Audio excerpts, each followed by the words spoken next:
The Elbaf arc has officially begun in One Piece, and it's already shaping up to be a game-changer for the Straw Hat crew.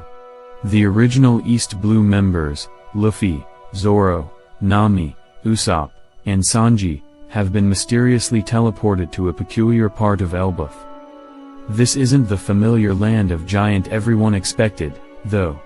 Instead, they're dropped into a bizarre world where towering houses are built from Lego-like bricks, giant bees patrol the skies, and the landscape feels as surreal as it does dangerous. But the real hook is that one of the giants mentioned Yggdrasil, the legendary world tree from Norse mythology, said to connect the 9 realms. If Egghead Island felt like a mirror to Sabaody, Elbaf seems ready to reflect what came after, the crew's separation, growth, and eventual reunion. This time, though, the stakes are higher. Each of the Straw Hats will be thrown into one of Yggdrasil's 9 realms, a perfect thematic fit for their characters and abilities. And as Straw Hats prepare for the final stretch of their journey as a Yonko crew, there's no better setup for the ultimate power-up montage as they gear up for the final arc. Franky will go to Nidavellir, the realm of the dwarves. If there's one place in the 9 realms that feels tailor-made for Franky, it's Nidavellir. In Norse mythology, Nidavellir is home to the dwarves, master craftsmen responsible for creating legendary items like Thor's hammer, Mjolnir. For a shipwright like Franky, who's already a genius when it comes to building and inventing, this is the ultimate playground. Franky's role in the crew isn't just about keeping the Thousand Sunny in pristine condition, it's about pushing the limits of what's possible. Whether it's building new weapons or upgrading the ship itself, Franky's ingenuity is a cornerstone of the Straw Hat's strength. Nidavellir offers the perfect setting for him to hone his craft even further. Now that Vegapunk isn't around anymore, and Franky is expected to build Pluton, the strongest ship in One Piece history, Nidavellir is the only place that might be able to give him the tools to achieve this. Brook will go to Niflheim, the realm of the dead. Brook couldn't find himself in a more fitting realm than Niflheim. In Norse mythology, Niflheim is filled with primordial ice and an eerie, foreboding atmosphere. It's often associated with death and darkness, ruled by the goddess Hel, who presides over the dead. Given Brook's own status as the Straw Hat's resident undead skeleton, the connection feels almost too perfect. Brook's ice-related abilities align seamlessly with the frosty, bitter environment of Niflheim. He's the only member of the crew who can literally embrace the cold. When has he ever failed to mention that he is dead? But it's not just about his morbid sense of humor. Niflheim could push Brook to evolve his abilities, especially those tied to his soul powers and connection to death. Chopper and Jinbei will go to Midgard, the realm of humanity, in a twist that's as poetic as it is symbolic. Chopper and Jinbei might find themselves in Midgard, the realm of humans. Known as the mortal world in Norse mythology, Midgard is the everyday, human-inhabited realm, starkly different from the other mythic lands tied to gods, giants, and otherworldly creatures. Sending the 2 Straw Hats who struggled the most with being seen as monsters into the very heart of humanity is a brilliant narrative move. For both Chopper and Jinbei, Midgard represents a world they've long struggled to be part of, whether by choice or by force. Their time here could offer a chance for reflection and growth, as they both come to terms with their place among humans while finding strength in what makes them unique. Nami will go to Alfheim, the realm of light elves. Like it or not, Nami's beauty has always been a focal point in the One Piece world. Whether it's characters mistaking her for an angel, or her wanted poster highlighting her looks more than her bounty, Oda has consistently played with the idea of Nami's allure. Her radiance in both appearance and talent aligns seamlessly with Alfheim, home to the Light Elves, known for their wisdom, beauty, and magical abilities. Nami's journey to the skies during the time skip also mirrors Alfheim's location at the higher end of Yggdrasil. But there's more to this than just surface-level charm.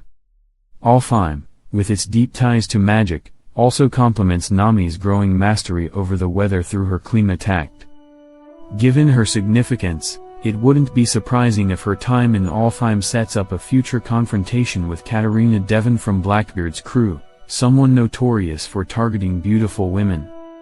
Elbaf will be huge for Nami, it's just a matter of time before it unfolds. Robins will go to Vanaheim, the realm of the Vanir. If there's one Straw Hat who embodies wisdom and the thirst for knowledge, it's Robin, making Vanaheim an obvious destination for her. In Norse mythology, Vanaheim is the home of the Vanir, a group of gods associated with fertility, wisdom, and the ability to foresee the future. Robin's past has been defined by her connection to Ohara, a place deeply rooted in the study of ancient history, and after the Buster Call, forever stuck in the past. Vanaheim, by contrast, is a realm that looks forward. Here, the Vanir's connection to foresight and wisdom allows them to glimpse what is to come, something Robin could greatly benefit from as she continues her quest to unlock the mysteries of the Void Century. Her understanding of ancient texts and lost knowledge has always been her strength, but Vanaheim offers the chance to expand her wisdom beyond the past and into the future. Usopp will go to Jotunheim, the realm of giants. Usopp's connection to giants has been teased since the crew first learned about Elbaf, and for years, fans have speculated that this would be Usopp's time to shine. Now, in the Elbaf arc, hopefully that prediction finally comes true. Elbaf has always represented the ultimate challenge for Usopp. Giants embody everything Usopp aspires to be but often falls short of. His encounters with the giants Dory and Brogy back in Little Garden lit the spark of that ambition, and Jotunheim is where it might finally come to life. Usopp has grown since the time skip, but many feel he still hasn't had his full moment of development. This arc presents the perfect opportunity for him to confront his fears, rise to the occasion, and earn the respect of the giants he's idolized for so long. If he is ever going to be the brave warrior of the sea, this is his time. Sanji will go to Muspelheim, the realm of fire giants.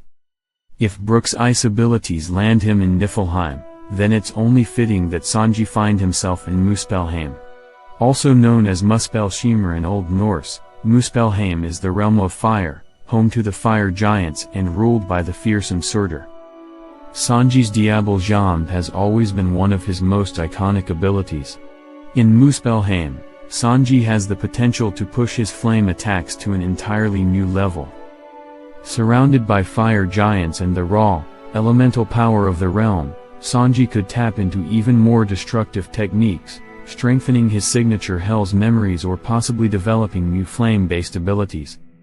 While the thematic connection between Sanji and this realm may not be as obvious, Muspelheim represents pure, elemental power, a perfect stage for Sanji to enhance his flames and prove why he's the Straw Hat's strongest melee fighter.